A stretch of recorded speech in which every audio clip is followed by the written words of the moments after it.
I think if I hear you call me Becky one more time, six-pack, I'm gonna pop your tops. All six of them.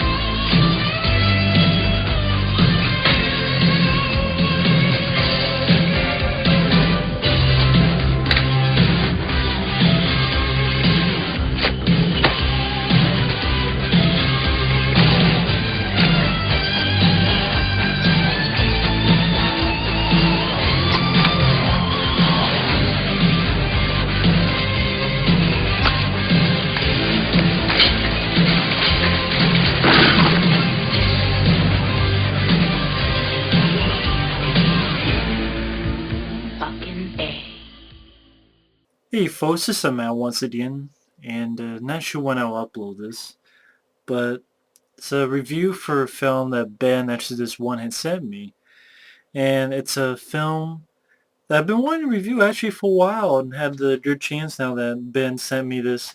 I had a DVD of this, but this one is actually, since he sent it to me from overseas, actually has a commentary from the director.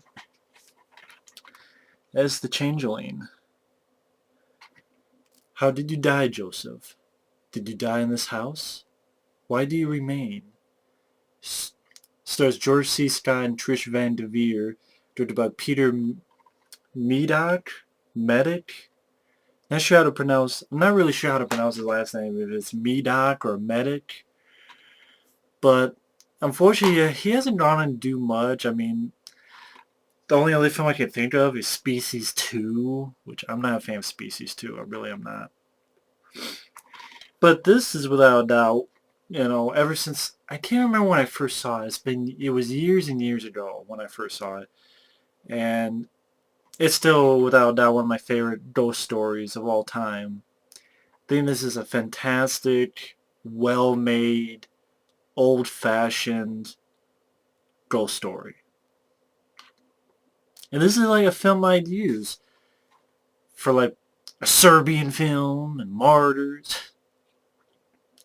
That you want to make a film that's creepy and scary, good storytelling, good acting, good atmosphere, good directing, all good everything all around. This is how you do it. You have story, you have good actors, you have capable direction, you have creepy, uh, old school, subtle moments, intriguing mystery.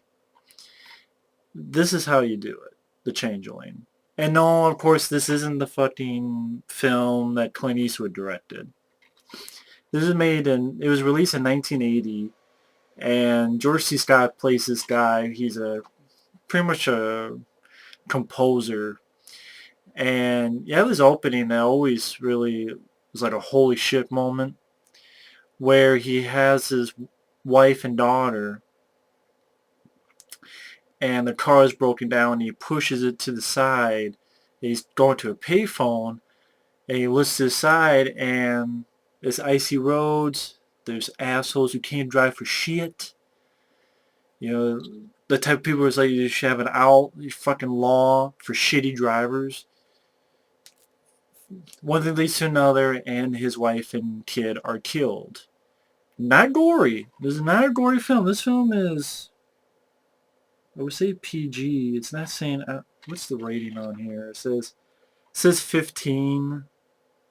That's what it says on here. But this film, it's gotta be just like PG. It can't be any more than that. It really cannot. I don't have to look on there. But Lamberto Bava, I guess, did an unofficial sequel to this. I didn't fucking know that. Called The Changeling 2, really. Also known as Until Death. Which, of course, has nothing to do with... 7.3 in IMDb. I think it deserves as high as it gets, to be honest. Let me see. Go to Parents Guide. Great, it doesn't say the actual rating. Fuck. Actually, why don't I do something real quick? Be right back.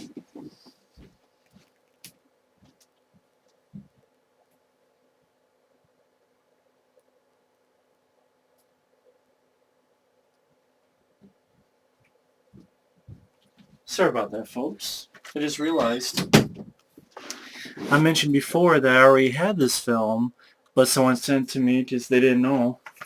Because this is my DVD version. And it should say on here, oh, come on. This is rated R? This says it's rated R. Why is this rated R? It makes no sense this is rated R. It says R rated. I am shocked. I have no idea why this is rated R. I have no idea because I don't remember any nudity, like titties and or gore or even bad language. Why is this rated R? It says R restricted on this DVD. Can't see it, but it says R restricted. There's no reason why this is rated R. I have no idea why. 1980, I guess they were just more picky with shit, but there's no reason why. Whatever, fuck it. Anyway, this is a U.S. and overseas DVDs. Pretty much the same, although for some reason I like the American one better. I don't know, I guess because this one seems like it's smaller. And I like the way the tile looks on this one more. So I actually like the look of this more than this one. But this one does have a commentary with the director Peter Medak and an animated photo gallery. But I'll use this one just in case. Long story short, Jersey Scott, like I say, he's a composer. His family was killed, and you don't see anything, no gore or anything, but somehow it's fucking rated R. But it doesn't matter because it's really effective the way it was done, the way how it freeze frames on George C. Scott's reaction. You have the title, The Changeling. It's months later, and he moves into this mansion, wants to get on with his life. Strange things start happening. He starts hearing noises. There's a very creepy thing with, there's this little ball that his daughter had, and he sees it bouncing down the steps. Of course, it freaks him out, so he takes it and he throws it off like a pier, like a bridge, into the water. He comes home, he hears some bouncing, and that same ball bounces down the steps, only it's wet. Like someone just got plucked from the river or water and put down those steps again. And you have noises. Him and this girl he's met, Trish Van Devere, they did a medium, or median, a sighted lady, basically, sighted lady. Medium coke. Anyway, they did a sighted lady, and they able to get some information. Before all this, he keeps hearing noises. He finds a secret room in his mansion. And long story short, you find out this pretty intriguing mystery on what's going on. Of course, you really get a chance to know what the title means, dealing with this senator, about how a little boy was killed and how, well, certain things happen. You could probably tell just from the cover. And the wheelchair is pretty creepy scenes with the wheelchair moving by itself. And I don't want to give too much away. Maybe I already gave too much away. Because I want people to check this out. I mean, it's a really solid, old-fashioned. I don't know if nowadays people would just think it's slow or boring. I really don't. I didn't when I first saw it. I didn't today. George C. Scott is fantastic. A lot of times, he's a great actor. And a lot of times, he's such a big guy. He usually plays bigger than life characters, yelling, screaming. Here, very different because you get to see that, this guy's just a nice guy. He's just an everyday guy. Well, I mean, he's rich, but, I mean, he's a nice guy. He's not, Very rarely in the film does he even yell at all. He just gives a really solid performance, and you feel sorry for his character, for what happened to his family at the beginning of the film. All the other actors do fine. Um, Very capable direction. Very subtle, old school, old fashioned. I didn't really see too many like cheap boo stares or boo, that bullshit. Um, it's an interesting ghost story because for the most part, the ghost story, I should say the ghost is not really, a lot of times ghost stories, the ghost is a killer or evil. But here it's really the ghost is the victim and wants help and is giving these clues so that George C. Scott can help.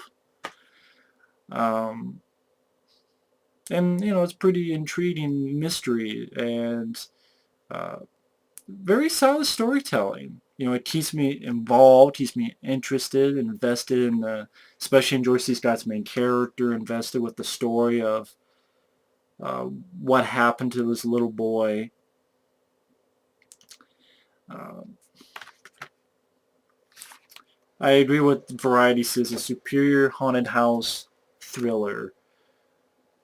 And it's one of those films that, I'm not sure what else I could say about other than uh, other cool little things is like he's a composer. He comes up with a piece of music. Then when he finds his music box and he opens it, he finds out the exact same piece of music that he's been composing. Um, Instances where um, it's not wall-to-wall action, but at the end you get a little bit of action at the end, but it's not wall-to-wall action at all. It's more of a slow burn thriller horror film.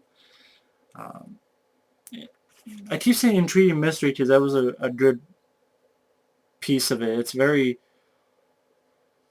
It's pretty rare to find a film where you really get invested with, the story and, what's the mystery behind it all. And uh, but else when you have very capable direction by Peter Medak, or Medak, however you say his last name. I keep saying the same things because those are what work. Good acting, good atmosphere. It's all good shit.